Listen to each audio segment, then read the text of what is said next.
يا راغبا في كل علم نافع. ينمو العلم ويتقدم بتقنياته ومجالاته، ومعه نطور أدواتنا في تقديم العلم الشرعي.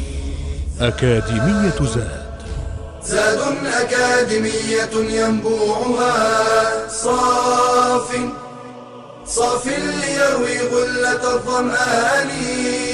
وتعلم الفقه الميسر عاملا بالشرع دون تعصب لفلان. بشرى لنا زاد أكاديمية للعلم كالأزهار في البستان.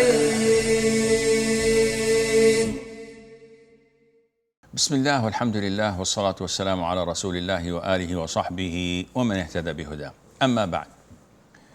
Today's times are different than the times of the past.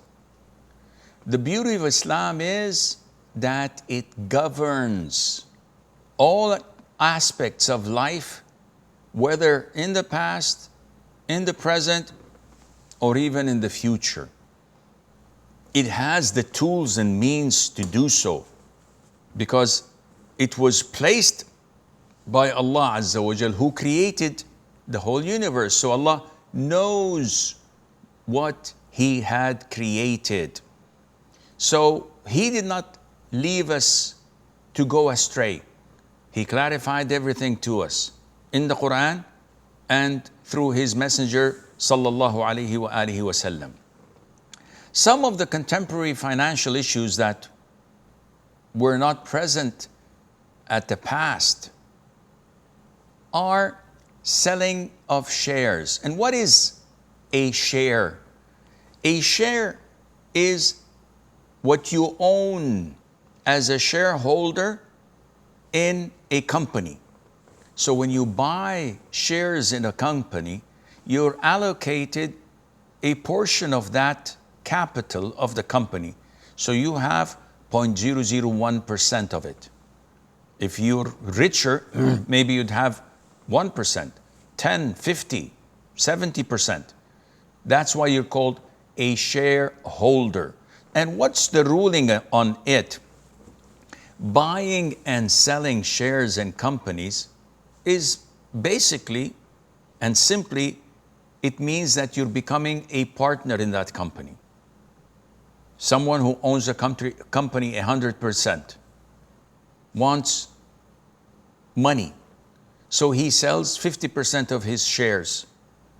And I'm willing to invest. So I give him the money. So now it's 50-50 between him and me.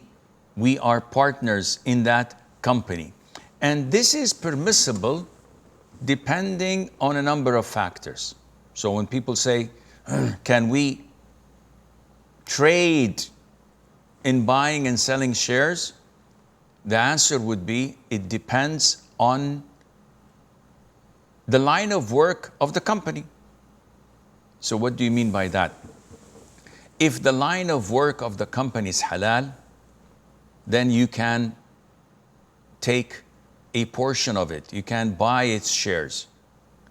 If they work in agriculture and it's an industrial company, it deals with consultation, it deals with selling and buying halal goods, that's fine.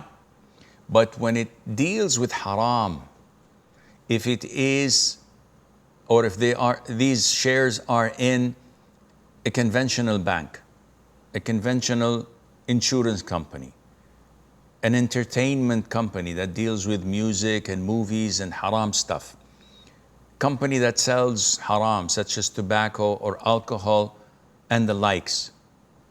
These companies, it is prohibited for you to buy a share or to have any affiliation with, such as working or advising or assisting and the likes. All of this is haram. Number two, it is not permissible, even if the line of work is halal, to involve yourself in such a company if they deal with riba. How? A lot of companies nowadays, especially in the West, and unfortunately some in the Muslim world, their line of work is fine. They manufacture furniture. That's halal, totally. It's all legit. But in order to expand, they finance their projects through riba. So they go to the banks and say, we need a loan of 100,000 or a million or 20 million. So we would be able to build a new factory to manufacture more furniture.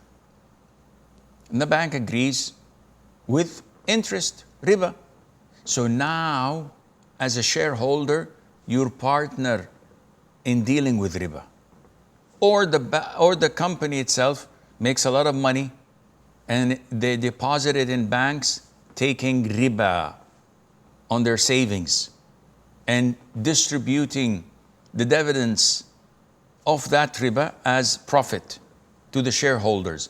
And this is also haram, and Muslims must not deal with this. So a lot of the Muslims say, well, unfortunately, 95% of the companies deal with such things. So if we're not allowed to trade in such stocks and shares, this means that we're out of the stock market. So be it. It's either you deal in halal or you definitely stay away from haram. Another contemporary issue that has risen nowadays, but the origin of it is clarified in the Quran and the Sunnah, the issue of selling bonds. So what is a bond? A bond is actually a contract where a government or a bank or a financial institution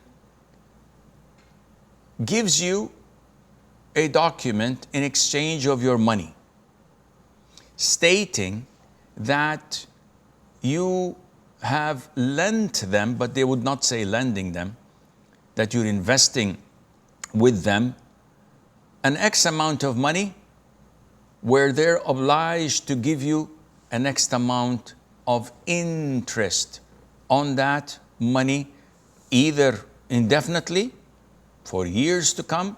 They're always obliged to give you 7%, 10% for that loan you have given them, or for a particular period of time.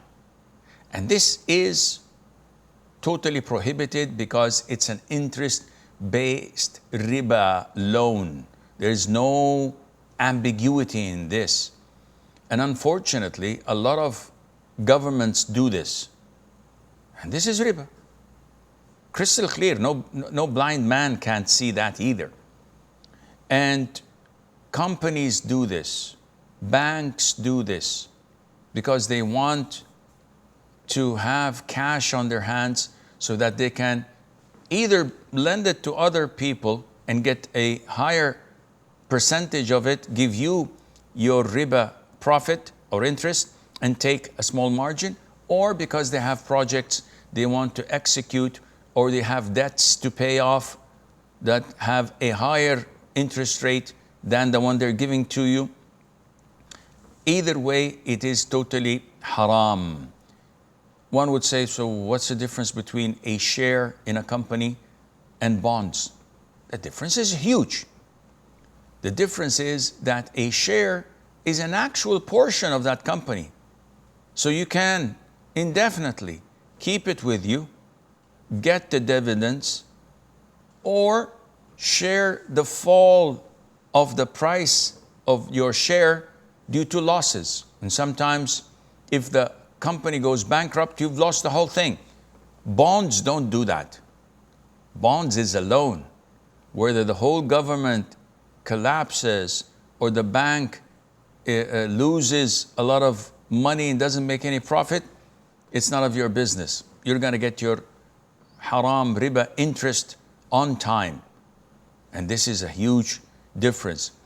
The Islamic alternative for bonds would be sukuk. which is something that is recently introduced, where the company comes and says, okay, our capital is X amount of money. We're willing to take investments from you. Let's assume you give us $100 million for the period of 3 years, where we will invest it in this particular project. So your $100 million would constitute 45% of the capital. And in 3 years, we forecast that we will be able to do this and do that, and the revenue would be approximately between this and that.